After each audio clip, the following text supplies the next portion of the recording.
Virgilius the Sorcerer by Andrew Lang. Long, long ago, there was born to a Roman knight, and his wife Maja a little boy called Virgilius. While he was still quite little, his father died, and the kinsman, instead of being a help and protection to the child, and his mother robbed them of their lands and money, and the widow, fearing that they might take the boy's life, also sent him away to Spain that he might study in the great University of Toledo. Virgilius was fond of books, and pored over them all day long, but one afternoon when the boys were given a holiday, he took a long walk, and found himself in a place where he had never been before. In front of him was a cave, and as no boy ever sees a cave without entering it, he went in. The cave was so deep that it seemed to Virgilius as if it must run far into the heart of the mountain, and he thought he would like to see if it came out anywhere on the other side. For some time he walked on in pitch darkness, but he went steadily on, and by and by a glimmer of light shot across the floor, and he heard a voice calling, "Virgilius, Virgilius." "Who calls?" he asked, stopping and looking round. Virgilius answered the voice, "Do you mark upon the ground where you are standing a slide or bolt?" "I do," replied Virgilius. "Then," said the voice, "draw back that bolt and set me free." "But who are you?" asked Virgilius, who never did anything in a hurry. "I am an evil spirit," said the voice, "shut up here till doomsday, unless a man sets me free. If you will let me out, I will give you some magic books, which will make you wiser than any other man."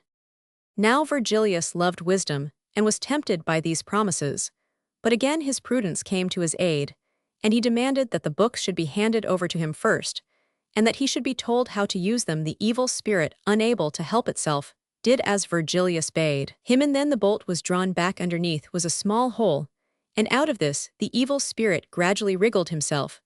But it took some time, for when at last he stood upon the ground, he proved to be about 3 times as large as Virgilius himself, and coal-black besides. "Why, you can't have been as big as that when you were in the hole," cried Virgilius. "But I was," replied the spirit. "I don't believe it," answered Virgilius. "Well, I'll just get in and show you," said the spirit, and after turning and twisting and curling himself up, then he lay neatly packed into the hole. Then Virgilius drew the bolt, and picking the books up under his arm, he left the cave. For the next few weeks Virgilius hardly ate or slept, so busy was he in learning the magic the books contained. But at the end of that time, a messenger from his mother arrived in Toledo, begging him to come at once to Rome, as she had been ill, and could look after their affairs no longer. Though sorry to leave Toledo, where he was much thought of as showing promise of great learning, Virgilius would willingly have set out at once. But there were many things he had first to see to, so he entrusted to the messenger 4 pack-horses laden with precious things, and a white palfrey on which he was to ride out every day. Then he set about his own preparations, and followed by a large train of scholars, he at length started for Rome, from which he had been absent 12 years. His mother welcomed him back with tears in her eyes, and his poor kinsmen pressed round him. But the rich ones kept away, for they feared that they would no longer be able to rob their kinsmen, as they had done for many years past. Of course, Virgilius paid no attention to this behavior, though he noticed they looked with envy on the rich presents he bestowed on the poorer relations, and on anyone who had been kind to his mother. Soon after this had happened, the season of tax-gathering came round, and everyone who owned land was bound to present himself before the emperor. Like the rest, Virgilius went to court, and demanded justice from the emperor against the men who had robbed him. But as these were kinsmen to the emperor, he gained nothing, as the emperor told him he would think over the matter for the next 4 years, and then give judgment. This reply naturally did not satisfy Virgilius, and turning on his heel, he went back to his own home, and gathering in his harvest, he stored it up in his various houses. When the enemies of Virgilius heard of this, they assembled together, and laid siege to his castle. But Virgilius was a match for them. Coming forth from the castle, so as to meet them face to face, he cast a spell over them of such power that they could not move, and then bade them defiance, after which he lifted the spell, and the invading army slunk back to Rome, and reported what Virgilius had said to the emperor. Now the emperor was accustomed to have his lightest word obeyed almost before it was uttered, and he hardly knew how to believe his ears, but he got together another army and marched straight off to the castle. But directly they took up their position, Virgilius girded them about with a great river, so that they could neither move hand nor foot. Then hailing the emperor, he offered him peace, and asked for his friendship. The emperor, however, was too angry to listen to anything, so Virgilius, whose patience was exhausted, feasted his own followers in the presence of the starving host, who could not stir hand or foot. Things seemed getting desperate when a magician arrived in the camp and offered to sell his services to the emperor. His proposals were gladly accepted, and in a moment, the whole of the garrison sank down as if they were dead, and Virgilius himself had much ado to keep awake. He did not know how to fight the magician, but, with a great effort, struggled to open his black book, which told him what spells to use in an instant.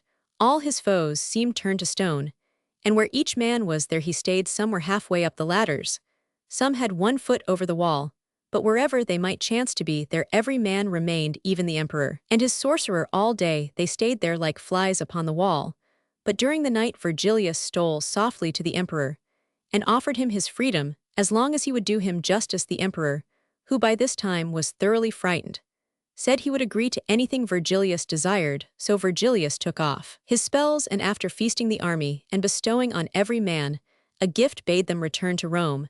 And more than that, he built a square tower for the emperor, and in each corner all that was said in that quarter of the city might be heard, while if you stood in the center, every whisper throughout Rome would reach your ears. Having settled his affairs with the emperor and his enemies, Virgilius had time to think of other things, and his first act was to fall in love. The lady's name was Fibilla, and her family was noble, and her face fairer than any in Rome. But she only mocked Virgilius, and was always playing tricks upon him. To this end, she bade him one day come to visit her in the tower where she lived, promising to let down a basket to draw him up as far as the roof. Virgilius was enchanted at this quite unexpected favor, and stepped with glee into the basket. It was drawn up very slowly, and by and became altogether to a standstill, while from above rang the voice of Fibilla, crying, "Rogue of a sorcerer, there shalt thou hang." And there he hung over the marketplace, which was soon thronged with people who made fun of him, till he was mad with rage. At last, the emperor, hearing of his plight, commanded Fibilla to release him, and Virgilius went home vowing vengeance. The next morning every fire in Rome went out, and as there were no matches in those days, this was a very serious matter. The emperor, guessing that this was the work of Virgilius, besought him to break the spell. Then Virgilius ordered a scaffold to be erected in the marketplace, and Fibilla to be brought clothed in a single white garment, and further, he bade everyone to snatch fire from the maiden, and to suffer no neighbor to kindle it. And when the maiden appeared clad in her white smock, flames of fire curled about her, and the Romans brought some torches and some straw, and some shavings, and fires were kindled in Rome again. For 3 days she stood there, till every hearth in Rome was alight, and then she was suffered to go where she would. But the emperor was wroth at the vengeance of Virgilius, and threw him into prison, vowing that he should be put to death. And when everything was ready, he was led out to the Viminal Hill where he was to die. He went quietly with his guards, but the day was hot, and on reaching his place of execution he begged for some water. A pail was brought, and he, crying, "Emperor, all hail, seek for me in Sicily," jumped headlong into the pail and vanished from their sight.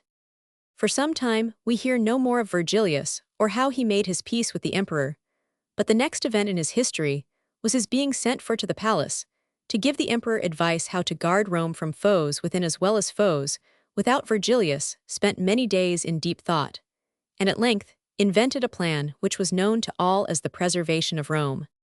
On the roof of the Capitol, which was the most famous public building in the city, he set up statues representing the gods worshipped by every nation subject to Rome, and in the middle stood the god of Rome herself. Each of the conquered gods held in its hand a bell, and if there was even a thought of treason in any of the countries, its god turned its back upon the god of Rome and rang its bell furiously, and the senators came hurrying to see who was rebelling against the majesty of the empire. Then they made ready their armies and marched against the foe. Now there was a country which had long felt bitter jealousy of Rome, and was anxious for some way of bringing about its destruction. So the people chose 3 men who could be trusted, and loading them with money, sent them to Rome, bidding them to pretend that they were diviners of dreams. No sooner had the messengers reached the city than they stole out at night, and buried a pot of gold far down in the earth, and let down another into the bed of the Tiber, just where a bridge spans the river. Next day they went to the Senate house where the laws were made, and bowing low they said, "O noble lords, last night we dreamed that beneath the foot of a hill there lies buried a pot of gold. Have we your leave to dig for it?" And leave having been given, the messengers took workmen and dug up the gold, and made merry with it. A few days later the diviners again appeared before the Senate, and said, "O noble lords, grant us leave to seek out another treasure, which has been revealed to us in a dream, as lying under the bridge over the river."